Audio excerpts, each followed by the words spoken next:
We begin tonight with headlines from our state capitol. Reaction is pouring in tonight from both sides of the political aisle after Governor Gavin Newsom today officially signed into law what some have called California's Trump-proofing bills. That legislation will fund millions of dollars to fight President Donald Trump and his administration in court. 17's Capitol correspondent Eitan Wallace has the latest. I do think it's important that we have the resources to take a federal government to court to fight Trump where it makes sense. At the end of the day, we don't really need to Trump-proof California. We need to get on top of the real issues in California. You're listening to the differing points of view from members of both parties, reacting after Governor Gavin Newsom signed two special session bills into law Friday aimed at taking on President Donald Trump.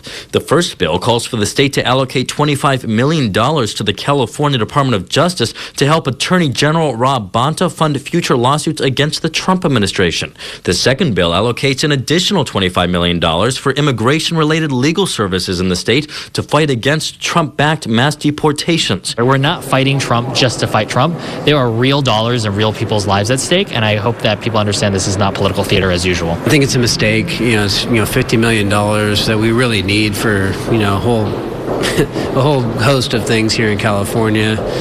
There's really bigger issues that we need to focus on, and I just felt like that was the wrong approach. But attention is now turning to this note Newsom sent to the legislature upon signing the special session bills. It recommends they pass further legislation set to clarify and assure none of the funding will go toward legal services for felons who are in the country illegally. Republicans say weeks ago they attempted to add the same clarification Newsom is now calling for, but at that time, the GOP attempts to do just that were rejected by their Democratic colleagues. People who are coming here and victimizing, our citizens, our immigrant community, they have no business staying here. They should be sent home.